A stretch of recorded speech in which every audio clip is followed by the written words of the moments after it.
Have you ever wondered why so many ancient cultures believed in reincarnation, across continents, languages, and belief systems, yet somehow your specific doctrine decided it was all wrong? Is that coincidence? Do you think all those diverse civilizations just happened to get it wrong while your version got it right? You've been told this is your one life, one chance, one judgment, and if you mess it up, eternal reward or eternal punishment. That's it, case closed. But ask yourself this crucial question. Who benefits from that belief? You, or the ones who built their power on your obedience?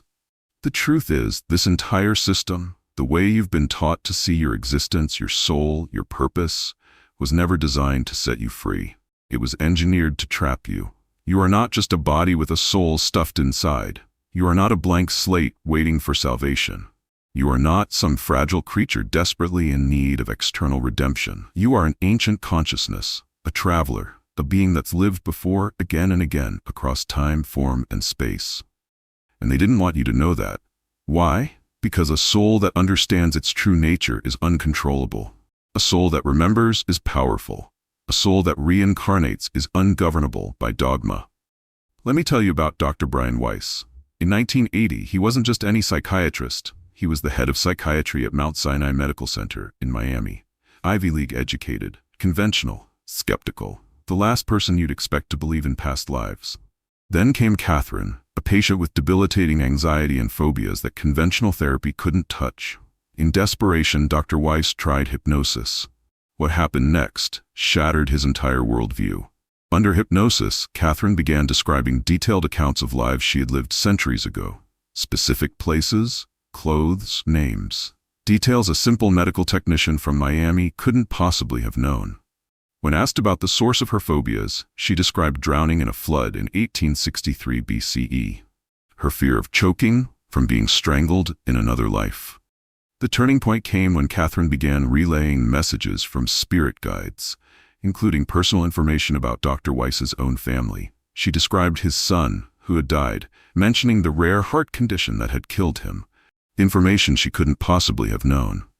I didn't believe in reincarnation, Dr. Weiss later wrote in his book, Many Lives, Many Masters. I was raised in a traditional religious household.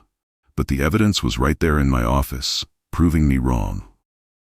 That day, one of America's most credentialed psychiatrists began documenting what would become over 4,000 cases of past life recall, not from mystics or spiritual seekers, but from ordinary people who remembered what was supposed to be forgotten. Look at the global map of belief systems. Hinduism, with its 1.2 billion followers, reincarnation is fundamental. Buddhism, 500 million adherents, reincarnation is essential. Ancient Egyptian religion spanning thousands of years, the soul's journey continues beyond death. Native American traditions across countless tribes, the spirit walks many paths. Celtic Druids, ancient Greeks, pre-Islamic Middle Eastern cultures all embraced some form of soul continuity. In fact, if we're counting by historical prevalence, reincarnation isn't the fringe belief, it's the mainstream one. The idea that you get just one shot at existence is the historical outlier. What's even more telling, these beliefs emerged independently. The Aboriginal Australians, isolated for 50,000 years, developed reincarnation beliefs without contact with India or Egypt. How do multiple civilizations, having never met, arrive at the same conclusion unless they're observing something real? But something changed. Around the 4th century CE, a particular view was elevated, not because it was more truthful, but because it was more useful to those in power. The Roman Empire wasn't seeking spiritual truth, it was seeking control. And what better control mechanism than convincing people they have only one life, one chance to get it right, with eternal consequences hanging in the balance. The historical record doesn't show a gradual spiritual evolution toward one-life theology.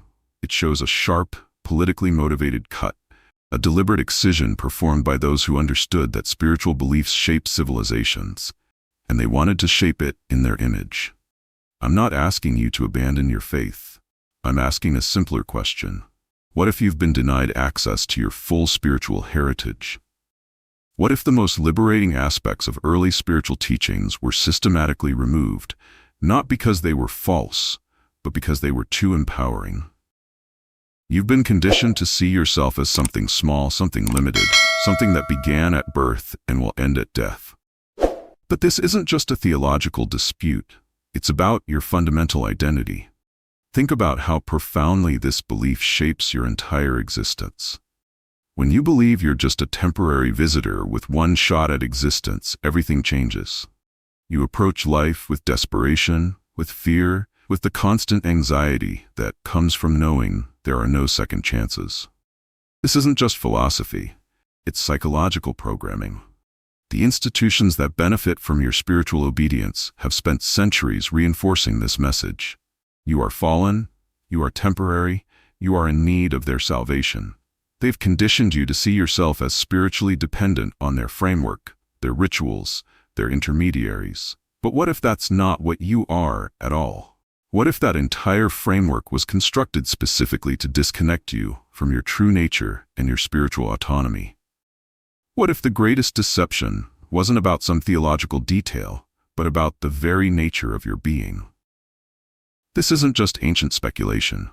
Modern research into consciousness is beginning to challenge our fundamental assumptions about the nature of mind and identity. Dr. Ian Stevenson at the University of Virginia spent over 40 years documenting more than 3,000 cases of children with detailed memories of previous lives. These weren't vague spiritual feelings. They were specific, verifiable claims about people, places, and events these children couldn't possibly have known about. Take the case of James Leininger, a Louisiana boy who at age 2 began having horrific nightmares of crashing in an airplane. He knew details about World War II aircraft that stunned his parents. He knew the name of an aircraft carrier, the Natoma Bay. He knew the name of his fellow pilot, Jack Larson. His parents later verified that a pilot named James Houston had indeed died exactly as their son described, serving alongside Jack Larson on the Natoma Bay. Or consider Dr. Sam Parnia's AWARE study at New York University, investigating patients who experienced cardiac arrest. His research documented numerous cases of accurate perceptions during periods when brain activity had ceased, patients describing events, conversations, and objects from vantage points outside their bodies, later verified by medical staff. Even the renowned neurosurgeon Dr. Eben Alexander, a former Harvard Medical School faculty member who once believed consciousness was merely brain activity, changed his position after his own near-death experience while in a coma from meningitis. His brain was demonstrably non-functional, yet he reported expansive conscious experiences that cannot be explained by conventional neuroscience. These aren't fringe researchers or mystics. These are credentialed scientists publishing in peer-reviewed journals challenging our understanding of consciousness itself. So, who are they that would want to suppress this knowledge? And why would they care so much about what you believe about your soul? Throughout history, controlling the narrative about death, afterlife, and the soul has been the ultimate lever of social control. It's not conspiracy, it's strategy. When an institution positions itself as the exclusive gateway to eternity, it wields immeasurable influence over people's lives, decisions, and resources. Consider the implications. If you believe you have only one life with eternal consequences, and only certain authorities can ensure your favorable outcome, you become dependent on those authorities.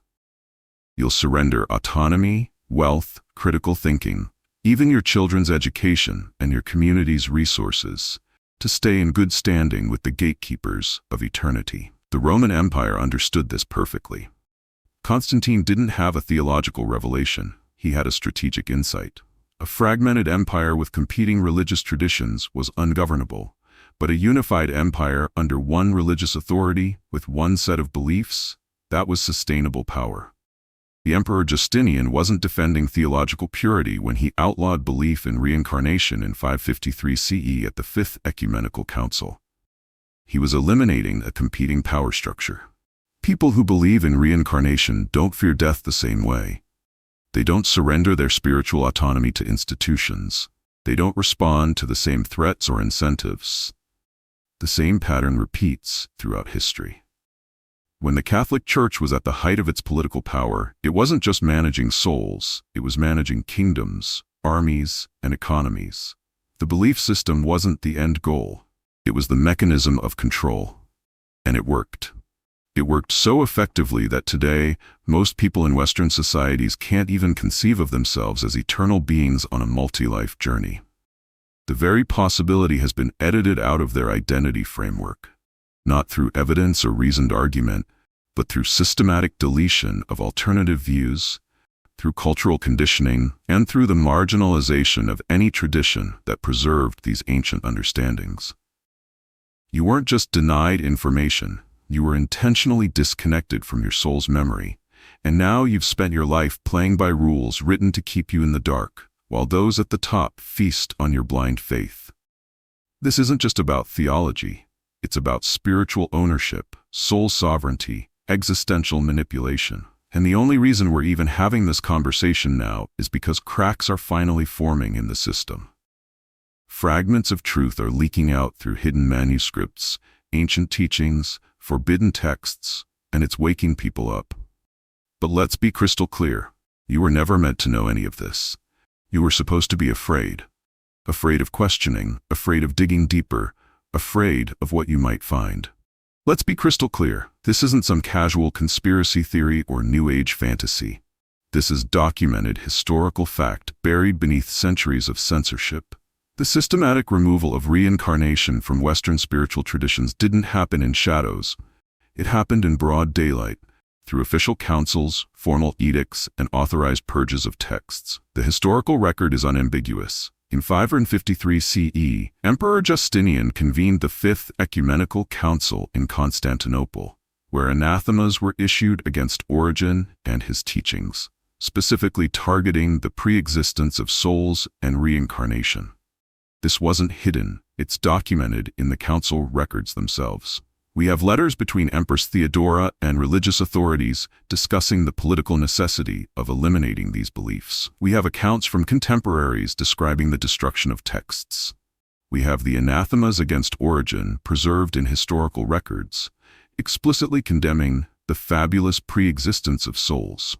These aren't interpretations or speculations, they're historical documents. The question isn't whether reincarnation was systematically removed from Christian doctrine. The question is why it needed to be removed in the first place if it wasn't already there. When you examine the timeline of early Christianity, from the diverse teachings of the first 3 centuries to the imperial religion after Constantine, you're not seeing a natural theological evolution. You're witnessing a political consolidation of power using spiritual beliefs as the mechanism. What makes the systematic erasure of reincarnation even more striking is its ubiquity across ancient cultures. This wasn't some obscure belief held by fringe groups. It was fundamental to many of the world's great civilizations. In Hindu tradition, dating back to the Upanishads, 800–200 BCE, reincarnation isn't just one belief among many. It's the fundamental framework for understanding human existence. The concept of samsara, the wheel of birth, death, and rebirth, shapes their entire cosmology. The Bhagavad Gita explicitly states, "Just as a person casts off worn-out garments and puts on others that are new, even so does the embodied soul cast off worn-out bodies and enter into others that are new." Buddhism, emerging around the 5th century BCE, built its entire spiritual framework around understanding and ultimately transcending the cycle of rebirth. The Buddha himself was said to recall his past lives as part of his enlightenment experience. The Jataka tales, stories of the Buddha's previous incarnations, remain central to Buddhist teaching. Even in Europe, the Druids of Celtic civilization firmly believed in the soul's immortality and its journey through multiple lives. Julius Caesar himself wrote of the Druids. They wished to inculcate this as one of their leading tenets, that souls do not become extinct, but pass after death from one body to another. The ancient Greeks, through the Orphic and Pythagorean traditions, taught metempsychosis, the transmigration of souls. Plato's writings, especially in Phaedo and the Republic, explicitly discuss the soul's journey through multiple incarnations as fundamental to his philosophy. Ancient Egyptians developed elaborate soul concepts like the Ka and the Ba, with texts like the Book of the Dead describing the soul's journey beyond death into new forms. What's remarkable is that these traditions developed largely independently. These weren't cultures copying each other. These were separate civilizations arriving at similar conclusions about the nature of consciousness and existence. The consensus across human civilization, until relatively recently, favored some form of soul continuity beyond a single lifetime. The textual evidence for reincarnation beliefs across cultures isn't just abundant, it's overwhelming. Look at the Tibetan Book of the Dead, Bardo Thodol, dating from the 8th century CE but preserving much older oral traditions. This text provides explicit instructions for navigating the afterlife and the process of rebirth. It describes in detail the soul's journey between lives, the selection of new parents, and the process of reincarnation. This isn't vague spirituality, it's a precise technical manual for soul transition. In the Hindu Upanishads, particularly the Brihadaranyaka Upanishad, we find detailed descriptions of how karma influences rebirth and how consciousness continues from one life to the next. The text explains, according to his deeds, according to his knowledge, so does he become. One who does good becomes good. One who does evil becomes evil. Even in the Greek tradition, Plato's myth of in Book X of the Republic, describes a soldier named who dies in battle, witnesses souls choosing their next lives based on their previous experiences, and returns to his body to tell the tale. This isn't presented as fiction, but as philosophical truth about the soul's journey. The Egyptian Book of the Dead, dating to approximately 1550 BCE, contains spells and instructions to help the deceased navigate the afterlife and prepare for new existence.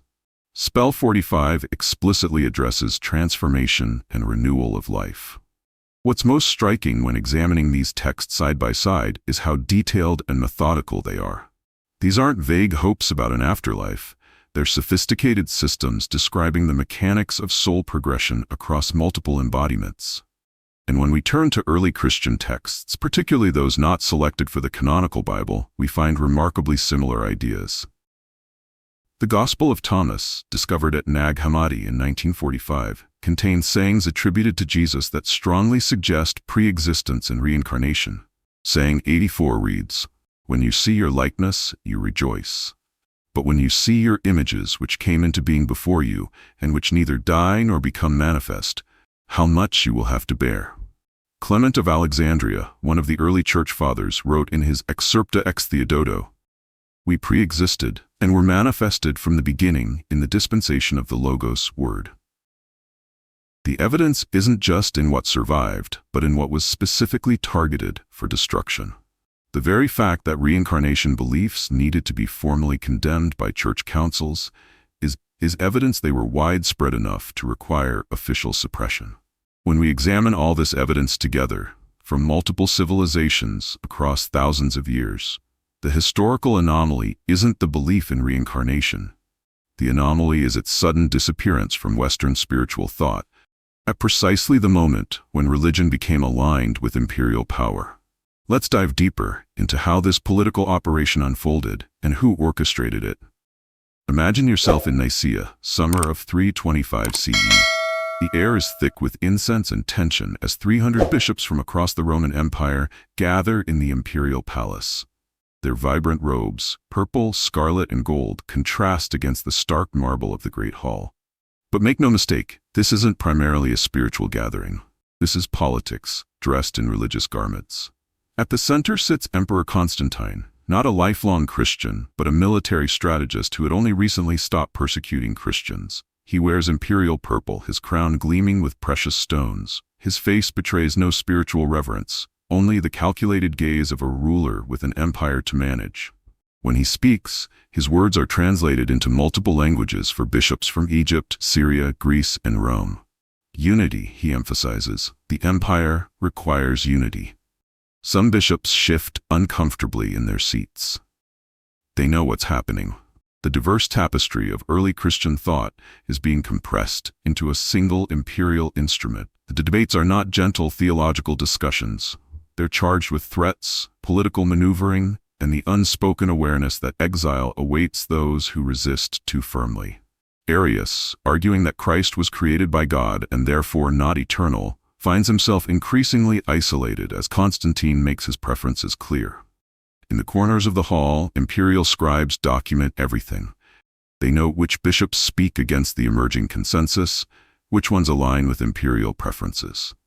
These records will determine who receives imperial favor and who faces marginalization. As days stretch into weeks, Constantine grows impatient. This isn't about finding spiritual truth.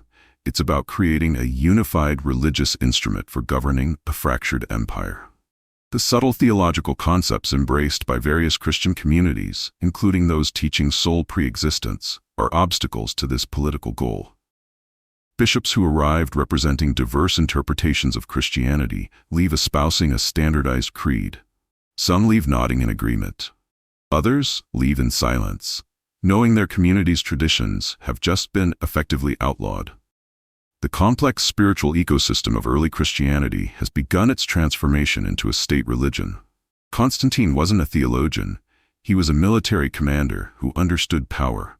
His conversion to Christianity came after a vision before the Battle of Milvian Bridge, where he allegedly saw a cross in the sky with the words, "In this sign, conquer."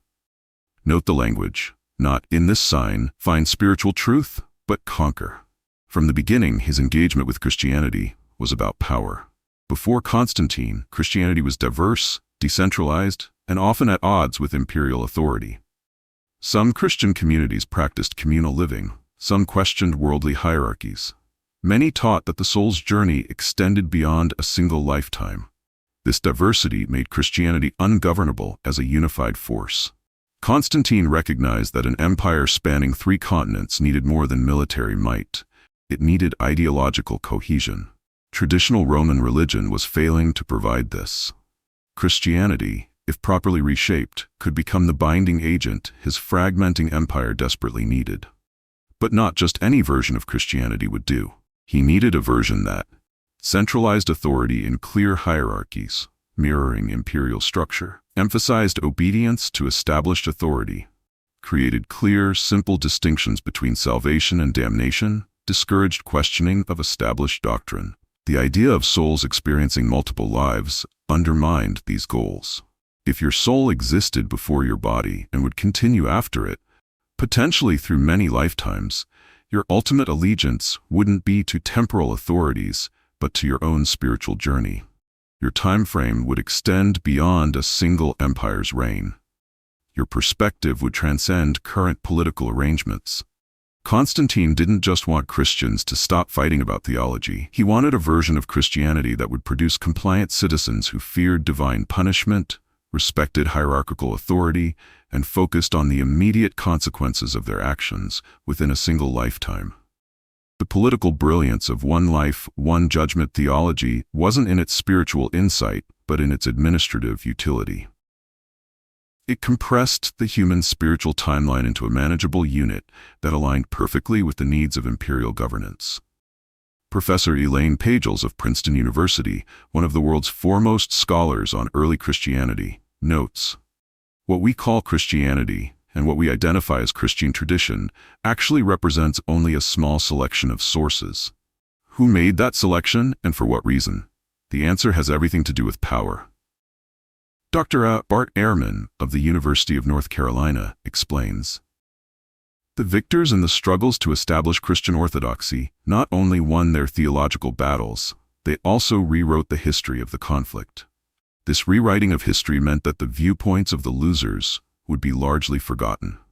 The late Dr. Marvin Meyer, who translated many Nag Hammadi texts, observed, "The history of Christianity might have been very different had these texts been part of the accepted canon. These alternative voices within early Christianity were silenced through a combination of political force, destruction of texts, and the rewriting of history." Harvard's Karen King points out, "The traditional narrative of Christian history suggests a natural development of orthodox ideas. But when we examine the historical evidence, what we see instead is a deliberate process of selection and suppression, carried out by those who had the political power to determine which voices would survive. These aren't fringe historians or religious outsiders. These are mainstream academic scholars who have spent decades studying the primary historical evidence. Their consensus is clear. What emerged as Orthodox Christianity was not the result of simple theological evolution, but of specific political choices made by people with secular power. The renowned religious historian Ramsay MacMullen put it bluntly in his book, Voting About God. The Church's leadership was by the 4th century so closely intertwined with imperial administration that it's often impossible to distinguish religious motivation from political calculation. This political operation extended well beyond Constantine's lifetime. At the 5th Ecumenical Council under Justinian in 553 CE, the anathemas against Origen specifically condemned the pre-existence of souls and reincarnation. By this point, the empire wasn't just selecting preferred doctrines, it was actively criminalizing alternative views. As Bishop Vigilius wrote regarding Justinian's religious policies, the emperor has decided matters of faith, which should be established by the authority of the priesthood. The line between political power and religious authority had been not just crossed but erased. This wasn't random theological preference.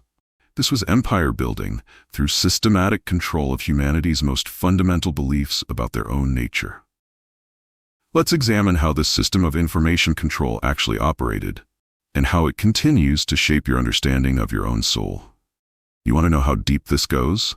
Let's talk about what they did to make sure you'd never ask these questions in the first place. This wasn't just some casual erasure. This was a full-scale operation. Quiet, strategic, and effective. The most brilliant part? They didn't need to burn every page. They just had to control which ones you'd ever see. That's how you erase an idea without anyone noticing it's gone. You don't scream it out, you whisper it away. You isolate it, discredit it, and then replace it with something easier to control. Reincarnation didn't disappear by accident. It was surgically removed, edited out, and overwritten with a doctrine that served a different master. Think about that process for a moment. First, they gathered the diverse teachings of early Christians, hundreds of texts, gospels, epistles, and commentaries, reflecting a wide range of perspectives on the soul's journey. Then they selected a tiny fraction that aligned with imperial interests. The rest, condemned as heretical, ordered destroyed, or simply left to disintegrate over time. The mechanics of this erasure were sophisticated. They understood that humans naturally resist obvious censorship, so they employed more subtle methods. First, control the scribes. In an age when texts could only be reproduced by hand, controlling who did the copying meant controlling which texts survived. Monasteries dependent on imperial or church patronage would not risk copying unauthorized texts. Second, replace rather than just remove. When you eliminate a belief, you create a vacuum. They understood this psychological principle and filled the space left by reincarnation with an intensified focus on final judgment and eternal consequences. This replacement served the dual purpose of eliminating competing ideas while strengthening control mechanisms. Third, recontextualize surviving fragments. When references to pre-existence or multiple lives couldn't be completely eliminated from respected texts, they were reinterpreted. Passages that early Christians understood as references to soul journeys were reframed as metaphorical or given completely different theological meanings. Fourth, attack the character, not just the ideas. Origen wasn't just declared incorrect. He was posthumously transformed from one of Christianity's greatest intellects into a cautionary tale of heretical thinking. This character assassination ensured that even when his ideas were encountered, they were already tainted by association. Finally, institutionalize the forgetting. Within a few generations, the very idea that Christianity had ever included concepts of soul pre-existence or multiple incarnations seemed absurd to most believers. The forgetting itself had been forgotten. This ancient strategy of information control has striking parallels in our modern world. Consider how totalitarian regimes of the 20th century rewrote their own histories, airbrushing disfavored figures from photographs, rewriting textbooks, and controlling public discourse until the altered version became the only reality people knew. In the digital age, we've seen how search algorithms can elevate certain information while effectively burying other perspectives, not through direct censorship, but through the quieter mechanism of prioritization. The ancient church fathers would have marveled at the efficiency of such systems. Think about how modern social media platforms can make certain topics trend, while others remain invisible. This isn't so different from how the early church elevated certain texts to canonical status while allowing others to fade into obscurity. Just as social consensus can be engineered today through repetition and institutional authority, the early church created a self-reinforcing system where only authorized perspectives were regularly taught, discussed, and transmitted to new generations. The parallels extend to language itself. Notice how the very term heresy transformed from simply meaning choice or school of thought to carrying connotations of dangerous, punishable wrongthink. This linguistic shift mirrors how modern terms can be weaponized to discredit certain perspectives without engaging their substance. What's most striking is how both ancient and modern information control systems rely not primarily on violence, though that remains available when needed, but on the more efficient mechanisms of social pressure, institutional gatekeeping, and the human desire to belong and be accepted. The physical evidence of this systematic editing is still visible in ancient manuscripts. Palimpsests, texts where original writing was scraped off so the parchment could be reused, sometimes reveal earlier Christian writings that were deliberately erased. Modern imaging technology has allowed scholars to recover some of these intentionally obscured texts. Manuscript fragments often show evidence of selective editing. Comparison of multiple copies of the same text frequently reveals passages being modified over time to align with evolving orthodox positions. Words are changed, sentences reinterpreted, and in some cases, entire sections removed. Consider the Gospel of John. Textual scholars have identified that the famous passage about the woman caught in adultery, John 7:53-11, was a later addition, not present in the earliest manuscripts. This demonstrates how fluid these texts were. Material could be added or removed based on evolving theological needs. The canonical Gospels themselves show evidence of editing to align with developing orthodoxy. Mark's Gospel originally ended with empty tomb and frightened women, no resurrection appearance. The longer endings with resurrection appearances were added later, as the emphasis on physical resurrection became central to Orthodox teaching. Even more revealing are the marginal notes in ancient manuscripts, where scribes sometimes commented on their editing decisions or expressed doubt about certain passages. These glimpses into the editing process reveal the human hands shaping what would later be presented as unchanged divine revelation. One of the most significant techniques was selective preservation. By controlling which texts were actively copied in monasteries and scriptoria, church authorities ensured that disfavored viewpoints would naturally disappear over time. Parchment disintegrates, papyrus crumbles, and without continuous recopying, texts simply vanished from history. The scale of this loss is staggering. We know from ancient references that thousands of early Christian texts existed. The vast majority have disappeared completely. What remains represents not a random sample, but a carefully curated selection that survived because it aligned with the theological positions of those controlling the copying process. You think your beliefs came from spiritual discovery? No, they were curated, edited, packaged just like a product, just like a political campaign, just like a business. And guess what? It worked. You were handed a belief system that was already pre-filtered for compliance by the time it reached your hands. It wasn't ancient wisdom anymore. It was a sanitized blueprint for control. Let me make this clear. The people who decided what went into your so-called holy texts were not spiritual mystics. They were bureaucrats, politicians, imperial strategists. The people who shaped your religious worldview were the same people who managed empires, the same people who signed off on war, on censorship, on executions, and they were the ones who decided what your soul was allowed to believe. That's what you're dealing with. That's how far removed you are from the raw, unfiltered spiritual knowledge that once existed. Let's get into the part of history they hope you never look into, because once you do, everything starts to unravel.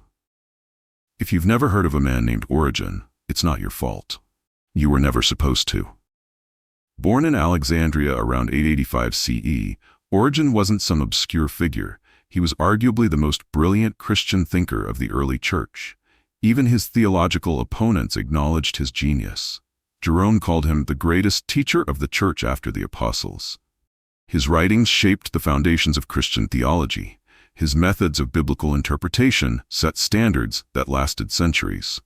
So why is he virtually unknown to most Christians today? because Origen believed in the pre-existence of the soul. He taught that your soul existed long before your body, that it came from a divine source and entered the physical world as part of a much larger spiritual evolution. And this evolution didn't happen in a single lifetime. In his monumental work De Principiis on First Principles, Origen wrote, "Every soul comes into this world strengthened by the victories or weakened by the defeats of its previous life." He explicitly taught that souls experience multiple lives as part of their journey toward purification and return to God. This wasn't controversial in his time, not yet. Many early Christian communities held similar ideas. The concept that souls pre-existed and continued their journey through multiple lives was widely discussed among educated Christians of the 2nd and 3rd centuries. Origen's writings were prolific, over 2,000 treatises according to historical records. He established the first Christian theological school and attracted students from across the empire. His works were copied, shared, and studied throughout the Christian world. But within 2 centuries of his death, this towering figure of early Christianity would be systematically erased from the approved narrative. His works weren't just criticized, they were condemned, destroyed, and in many cases deliberately misrepresented. The posthumous attack came in waves. First, theological opponents began cherry-picking statements from his vast writings to portray him as heretical. Then, political authorities saw the danger his teachings posed to institutional control. By the time of the Second Council of Constantinople in 553 CE, Emperor Justinian himself pushed for anathemas against Origen's teachings, specifically targeting his views on the pre-existence and journey of souls. What followed was one of the most thorough erasures in intellectual history. Of Origen's 2,000-plus works, only a fraction survived, and many of those only in Latin translations that show evidence of having been corrected to remove objectionable ideas about reincarnation and soul pre-existence. Why such extreme measures against a man who had been dead for centuries? Because his ideas gave people too much spiritual autonomy. A soul that exists before birth and continues after death through multiple experiences isn't dependent on church authority for salvation in a single high-stakes lifetime. Alexandria, 415 CE. The greatest center of learning in the ancient world. At its heart stood the legendary library, the repository of knowledge from across civilizations. And walking its colonnaded halls was a woman whose very existence threatened the new order. Hypatia wasn't just a philosopher. She wasn't just a mathematician. She was the living embodiment of a tradition that traced back through Plato, Pythagoras, Egyptian mysticism, and Hermetic philosophy, the very lineages that taught the soul is eternal, multidimensional, and returns through lifetimes. Picture her as she really was, the daughter of Theon, the last known librarian of Alexandria's museum. Educated in Athens and Italy, she returned to Alexandria to teach astronomy, mathematics, and philosophy. Students traveled from across the empire to study with her, Christians, pagans, and Jews alike. What made her dangerous wasn't her gender, though that didn't help in an increasingly patriarchal society. What made her dangerous was that she represented an unbroken lineage of knowledge. Knowledge about cosmology, mathematics, and most dangerously, the nature of the soul, that existed outside the control of the emerging church hierarchy. In Hypatia's Alexandria, reincarnation wasn't a fringe idea. It was fundamental to how many educated people understood human existence. The Neoplatonic tradition she taught included the soul's journey through multiple lives as basic cosmic architecture. But Alexandria was changing. Bishop Cyril was consolidating power, eliminating rivals, and enforcing doctrinal conformity. Hypatia's popularity, her independence, and her teachings made her a target. The historical account of her death from contemporary sources is horrifying.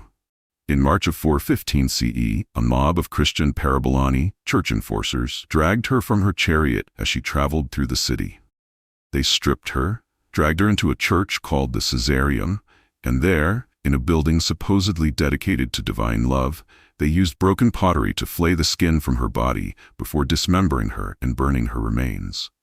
This wasn't a random act of violence. It was a calculated public message about what happens to those who preserve and teach knowledge outside approved channels. In the aftermath, the Great Library of Alexandria, already damaged in earlier conflicts, suffered its final devastation. Imagine what was lost in those flames. Scrolls on mathematics, astronomy, medicine, but also texts on spiritual traditions from Egypt, Greece, Persia, and India. Treatises on the nature of consciousness, the journey of the soul, techniques for awakening spiritual memory. Gone. The single greatest repository of ancient wisdom reduced to ash. They weren't just erasing books. They were erasing memory, erasing possibility, erasing everything that could lead you back to your origin. And they did it in the name of order, in the name of God, in the name of unity. But let's not kid ourselves.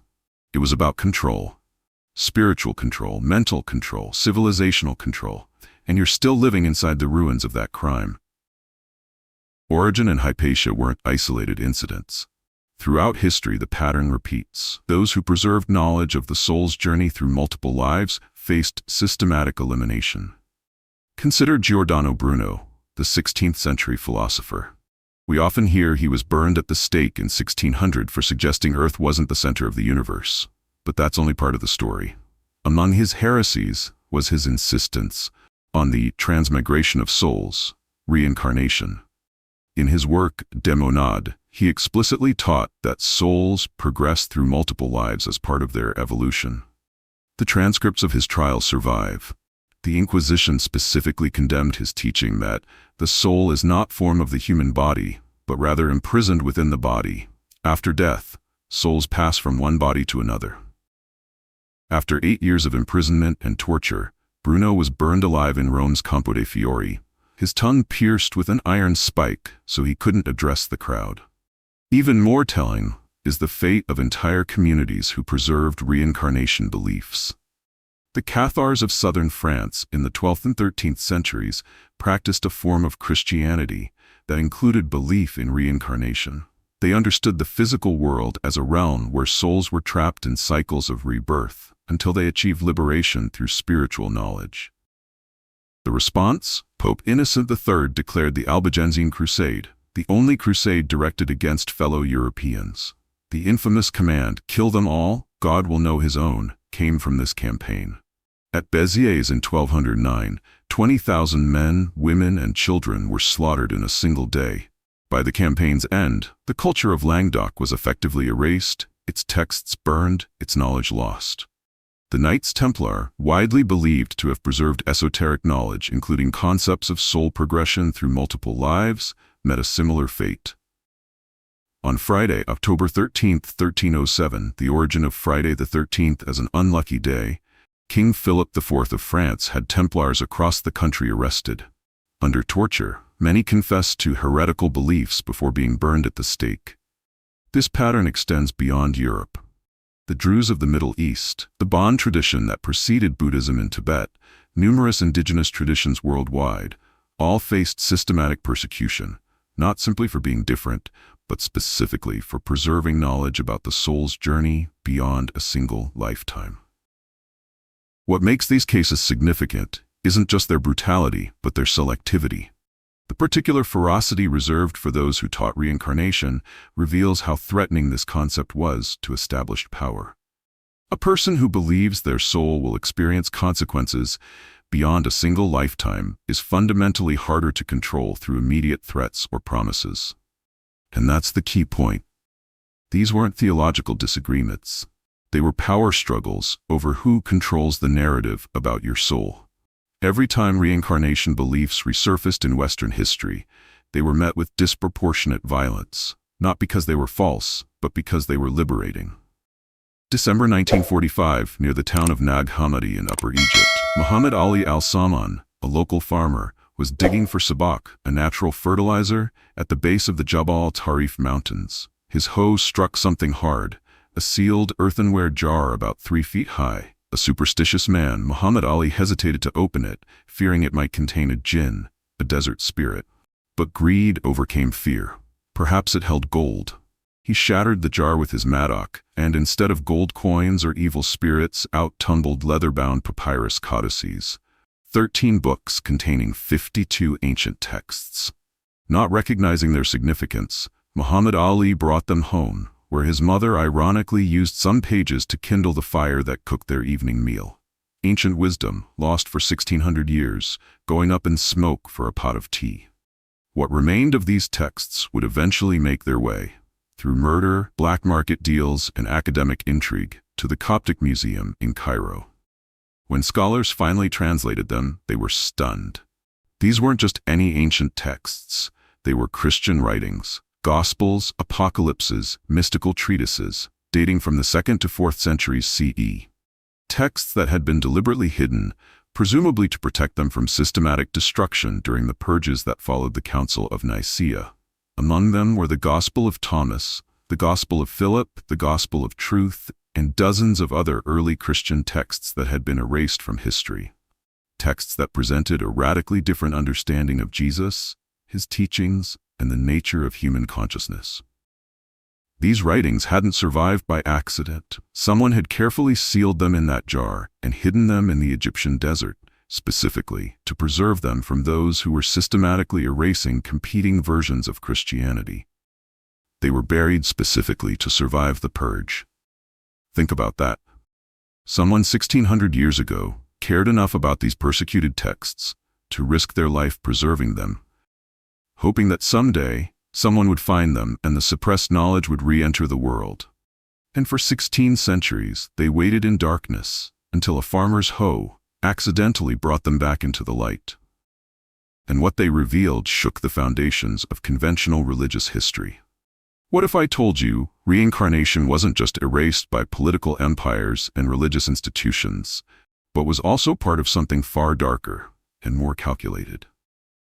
This is where the Gnostics come in. The texts discovered at Nag Hammadi revealed a Christianity almost unrecognizable compared to the version that survived under imperial patronage. The Gnostics, from the Greek word gnosis meaning direct knowledge, saw our reality in a radically different way. They didn't believe this world was created by a benevolent God. They believed it was engineered by an impostor, a lower, ignorant counterfeit being they called the demiurge. The demiurge wasn't the true divine source, but a flawed, sometimes malevolent entity who created the material world not out of love, but out of ignorance and desire for control. In texts like the Apocryphon of John, the demiurge is described as boasting, "I am God and there is no other God beside me," when in fact he is merely a cosmic prison warden, unaware of the higher realms of true divinity above him. According to Gnostic texts, your soul, came from a higher realm of pure divine intelligence. But you were pulled down, fragmented, and trapped inside a flesh cage. And the worst part? You were forced to forget where you came from. So what keeps you stuck here? Reincarnation. But not the kind of reincarnation taught in Eastern traditions as a path to enlightenment. For the Gnostics, reincarnation was the trap itself, a system designed to keep consciousness recycling in the material realm, never escaping back to its true home. The forces behind this system, which the Gnostics called archons, ensure you never remember who you really are. They feed off your ignorance, exploit your confusion, use guilt, fear, desire, trauma, all of it to keep you looping in their system. The controversial Gospel of Judas, another recovered text, has Jesus telling Judas, "You will exceed all of them, for you will sacrifice the man that clothes me." This suggests that physical death, which Orthodox Christianity fears, is actually liberation from the body, which imprisons the divine spark within. The hypostasis of the archons describes the rulers of this system. "Their chief is blind," he said. "It is I who am God. There is none apart from me." When he said this, he sinned against the entirety. These weren't metaphorical teachings. The Gnostics understood them as the literal structure of our reality, a system designed not for soul growth, but for soul capture. When the Nag Hammadi texts were finally translated, specific passages jumped out that directly challenged the one life, one judgment paradigm that had become Orthodox Christianity. The Gospel of Thomas, believed by many scholars to contain some of Jesus' authentic sayings, includes this striking passage in saying 18. The disciples said to Jesus, "Tell us how our end will be."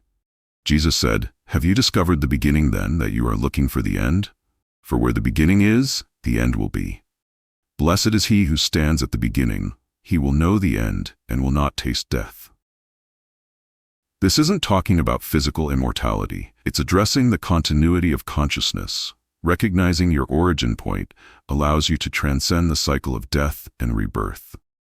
In saying 84, Jesus states, "When you see your likeness, you rejoice. But when you see your images which came into being before you, and which neither die nor become manifest, how much you will have to bear." This directly references seeing images of your previous incarnations, your images which came into being before you. The Gospel of Philip contains even more explicit references.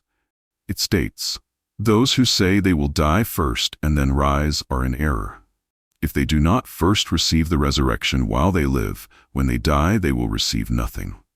This isn't talking about physical resurrection, but about awakening to your true nature while still embodied. The text continues, "Through holy images, man is reborn. It is certainly necessary to be born again through the image. The bridal chamber and the image must enter through the image into the truth. This is the restoration." These holy images and the bridal chamber are technical terms in Gnostic teaching, referring to the reunion of the fragmented soul with its higher aspects, a process that happens across multiple embodiments. Perhaps most striking is this passage.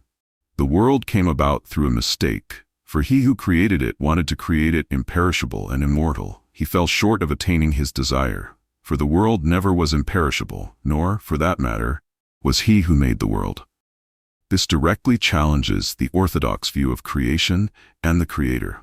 It suggests that the being who made the physical world, the demiurge, is not the ultimate divine source, but a lesser entity whose creation is flawed. Even in mainstream scripture, if you look closely, there are strange leftovers they couldn't clean up. Hints, phrases, glimpses, verses that seem out of place unless you understand what was removed. When Nicodemus asks Jesus about being born again in John 3, Jesus expresses surprise that Nicodemus as a teacher doesn't understand this concept. This suggests that rebirth was a commonly understood spiritual principle, not a new Christian innovation. When disciples asked Jesus about a man born blind in John 9, "Rabbi, who sinned, this man or his parents, that he was born blind?" Their question only makes sense if they believed the man could have sinned before he was born, implying pre-existence. The entire conversation recorded in Matthew 16, where Jesus asks disciples who people think he is, includes them answering, some say John the Baptist, others say Elijah, and still others, Jeremiah or one of the prophets. This exchange only makes sense if reincarnation was part of their worldview. How else could Jesus be Elijah returned? But most people never see these clues because they've been trained to look with filtered eyes. They read pre-approved interpretations. They never question the gaps because they don't even know the gaps exist. But you're not most people. You're here because you felt it, that tug, that disconnect, that sense that something was missing from the narrative you were handed. And you were right. After they erased reincarnation, they didn't just leave a blank space. They replaced it with something else. Something calculated, something weaponized, something that could control billions of people for generations. One life, one judgment, one eternal fate. Think about the psychological architecture of these competing worldviews. In a reincarnation framework, your spiritual journey unfolds across an expansive timeline. Your mistakes are learning opportunities. Your traumas and triumphs both serve your soul's evolution. No single lifetime defines you. No single error damns you eternally. But in the one life, one judgment model, everything changes. Your entire cosmic destiny hinges on a minuscule temporal window, a few brief decades in which you must get everything right. The stakes couldn't be higher. Eternal paradise or eternal torture based on decisions made in what amounts to a cosmic blink of an eye. This isn't just a theological difference, it's psychological engineering of the highest order. In the reincarnation model, divine justice operates across a vast cosmic scale, balanced, proportional, educational. In the single life model, there's an almost incomprehensible disproportionality. Finite mistakes punished with infinite consequences. Temporal sins met with eternal damnation. Consider how these models shape human behavior. When you believe you have many lives to evolve, you can take the long view. Your perspective expands beyond immediate gratification or fear. You understand that soul growth might require hardship in one life for development across many. But when you believe you get only one chance, existential anxiety becomes your constant companion. Every decision is fraught with ultimate significance. The pressure to conform to institutional interpretations of rightness becomes overwhelming because the cost of being wrong is literally infinite. This isn't abstract theology. It's practical power dynamics. A person who believes they're living one episode in a longer soul journey is inherently harder to control through fear. A person who believes their eternal fate hangs in the balance of their current choices is primed for manipulation by anyone claiming to know the rules of salvation. The single life model doesn't just happen to be useful for institutional control. It was refined specifically for that purpose. Its psychological mechanisms are precision-engineered to create dependency. First, it establishes a problem only the institution can solve. Original sin, inherent fallenness, or cosmic debt. Different traditions frame it differently, but the core concept remains. You begin in a state of spiritual deficit that you cannot overcome through your own efforts. This manufactured problem has only one solution: salvation through approved channels. Second, it creates artificial scarcity of time. By compressing your spiritual journey into one lifetime, it generates urgency that bypasses critical thinking. There's no time to question, no space to explore alternatives. The clock is ticking, and your eternal soul hangs in the balance. Third, it establishes total asymmetry of power. In this model, religious authorities aren't just offering helpful guidance. They literally hold the keys to your eternal fate. They interpret the rules, define the boundaries, and serve as intermediaries to the divine. This isn't spiritual service, it's spiritual hostage-taking. Fourth, it implements emotional blackmail through the afterlife. Heaven isn't presented as the natural state of the soul, but as a conditional reward for compliance. Hell isn't a temporary corrective, but an eternal torture chamber for disobedience. This isn't justice, it's cosmic intimidation. Fifth, it weaponizes guilt and shame. By teaching that one lifetime determines everything, it magnifies every moral failure to existential proportions. This isn't healthy accountability, it's psychological terrorism. The result? A perfect closed system of control, a spiritual protection racket where the institution first creates the fear, then sells you the solution, and ensures you remain dependent on them for the rest of your life. It works not because it's true, but because it's terrifying. Reincarnation, on the other hand, doesn't serve that model, because if your soul returns again and again, there's no need to panic, no need to sell your loyalty out of fear. You're on a journey, not trapped in a single test. You grow through experience, not punishment. That idea terrifies systems of control, because if people believed they had time, space, and agency, they wouldn't be easy to manipulate. So the institution needed you desperate for answers, desperate for salvation, desperate to belong to the right belief system. And when you're desperate, you don't ask questions, you don't challenge authority. You just fall in line and hope you're good enough to make the cut. What's fascinating is how modern near-death experiences, NDEs, and out-of-body experiences often directly contradict the one life, one judgment model while aligning remarkably well with the suppressed teachings about soul journeys across multiple lives. Dr. Raymond Moody, who coined the term near-death experience in his groundbreaking 1975 book, Life After Life, documented hundreds of cases where clinically dead patients reported consistent patterns, leaving their bodies, moving through a tunnel, encountering deceased loved ones, experiencing a life review, and often meeting a being of light. What's significant isn't just that these experiences suggest consciousness continues beyond physical death. It's what they notably lack: the fear-based judgment system central to Orthodox religious teachings. Instead, the consistent element in thousands of documented NDEs is a panoramic life review, where people experience not only their actions, but the emotional impact those actions had on others. This isn't external judgment, but self-realization, exactly the model of spiritual growth described in many reincarnation traditions. Even more compelling are cases where people during NDEs report encountering past life memories. Dr. Bruce Grayson, Professor Emeritus of Psychiatry at the University of Virginia, has documented numerous cases where NDE experiencers suddenly access memories of other lives, often with verifiable historical details they couldn't have known. Dr. Kenneth Ring's research found that many NDE survivors develop heightened intuitive abilities, psychic sensitivities, and sometimes specific memories of previous incarnations after their experience. They often radically change their beliefs about death, moving away from fear-based religious concepts toward an understanding that aligns remarkably well with the suppressed Gnostic and reincarnation teachings. Out-of-body experiences, OBEs, tell a similar story. Researchers like Robert Monroe documented thousands of cases where consciousness appears to operate independently of the physical body. Monroe's subjects frequently reported accessing what seemed to be memories of other lives during these states. The late Dr. Ian Stevenson of the University of Virginia spent over 40 years investigating children who spontaneously recall previous lives. He documented over 3,000 cases across cultures, often finding specific, verifiable details that couldn't be explained by normal means. Many of these children described the interval between lives in ways strikingly similar to what both ancient reincarnation teachings and modern NDE accounts report. What's remarkable is how consistently these modern experiences align with precisely the spiritual frameworks that were systematically removed from Western religion.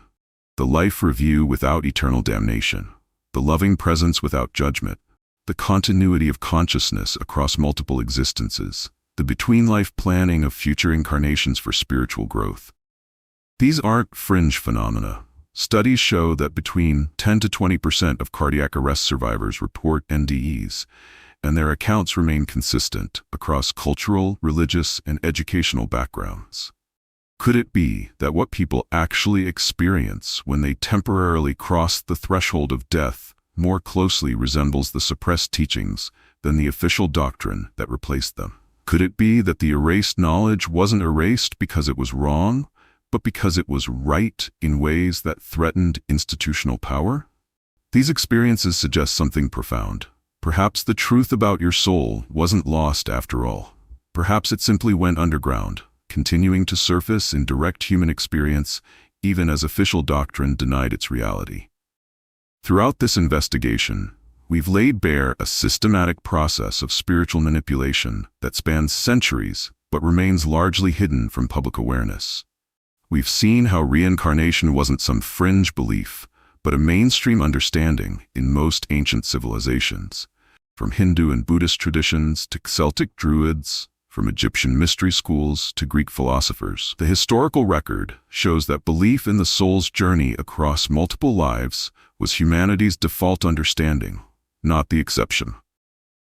We've documented how early Christianity contained diverse perspectives, including teachings on the soul's pre-existence and ongoing journey. Figures like Origen weren't heretical outsiders, but central intellectual authorities whose works were later suppressed, specifically because their teachings on the soul gave people too much spiritual autonomy.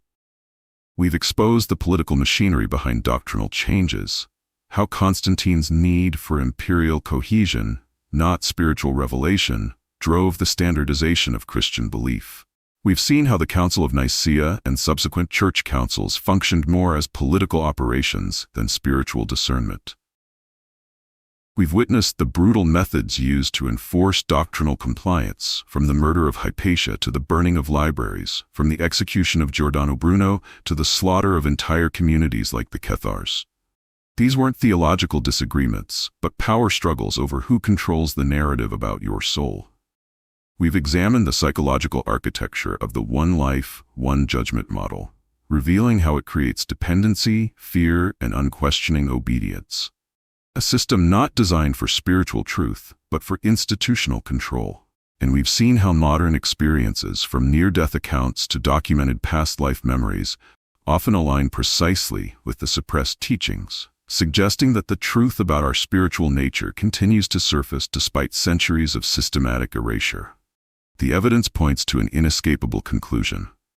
What most Western religious institutions present as the nature of the soul and its journey is not the result of spiritual discovery, but of political calculation. It represents not divine revelation, but human manipulation. A system designed not to liberate consciousness, but to control it. So where does this leave you? What do you do with this information? I invite you to consider these questions. If your current beliefs about your soul were shaped by institutions with documented histories of censorship, violence, and political manipulation, How confident are you that these beliefs reflect spiritual truth rather than control mechanisms? Have you ever experienced moments of déjà vu so powerful they couldn't be dismissed? A place you've never visited that feels deeply familiar? A person you've just met who seems like an old friend? Knowledge you shouldn't possess, but somehow do? When you encounter accounts of near-death experiences that consistently contradict orthodox religious teachings about judgment while aligning with ancient reincarnation beliefs, which seems more likely? That thousands of people across cultures are having similar hallucinations, or that they're glimpsing a reality that official doctrine has obscured? If you've been taught to fear theological exploration as dangerous or sinful, ask yourself, who benefits from your fear? Does authentic spiritual truth need to defend itself with threats, or do those threats suggest a system protecting itself from scrutiny? Most importantly, what would change in your life if you understood yourself not as a soul with one brief chance at existence, but as an ancient consciousness on a much longer journey? How would you approach your current challenges differently? How would your priorities shift? How would your fear of death transform? These aren't abstract philosophical questions. They go to the heart of who you are, why you're here, and what happens when your current body dies. They are the most important questions any conscious being can ask. If this exploration has resonated with you, know that you're not alone. Millions of people across the world are awakening to the possibility that our spiritual heritage is far richer, more complex, and more liberating than official narratives have allowed. I encourage you to investigate further. Read the Nag Hammadi texts for yourself. Translations are widely available. Explore the documented research on past life memories and near-death experiences. Study the historical processes by which competing Christian perspectives were systematically eliminated. Most importantly, connect with your own deepest intuition. Beyond doctrine, beyond institutional teaching, beyond even historical evidence, what does your own consciousness tell you about its nature and journey? Often, our deepest knowing emerges not from external authority, but from inner recognition. If this information has catalyzed something in you, share it. Not as dogma or certainty, but as an invitation to question, explore, and reconsider. For every person who awakens to the possibility of a larger spiritual journey, the systems of control that have shaped our civilization for centuries lose a little more of their power. Remember, this isn't about adopting a new belief system to replace the old. It's about recognizing that your consciousness may be far more expansive, more ancient, and more resilient than you've been led to believe. It's about reclaiming spiritual sovereignty that was systematically taken from us centuries ago. The truth is, you might have walked this earth before. You might have looked up at these same stars through different eyes. And you might return again, continuing a journey far larger than a single lifetime could contain. That knowledge doesn't diminish the importance of how you live right now. It magnifies it. Every action, every choice, every moment of love or fear becomes part of a much larger tapestry you're weaving across time. If this resonates with something deep inside you, perhaps it's not new information at all, but ancient remembering. Perhaps some part of you has always known. Before you leave, I want to hear your thoughts. What resonated with you? What questions emerged? Share your perspective in the comments below. Your insight might be exactly what another viewer needs to hear. If this exploration sparked something within you, please support our team by subscribing to the channel. We're dedicated to uncovering hidden truths and forgotten wisdom that mainstream sources won't touch. Help spread this message by sharing this video with friends and family who might be ready to question their inherited beliefs about consciousness and spirituality. And if you found value in this investigation, hit the like button. It helps others discover this content and continues our collective journey toward reclaiming our spiritual heritage. Together, we're remembering what we were never meant to forget.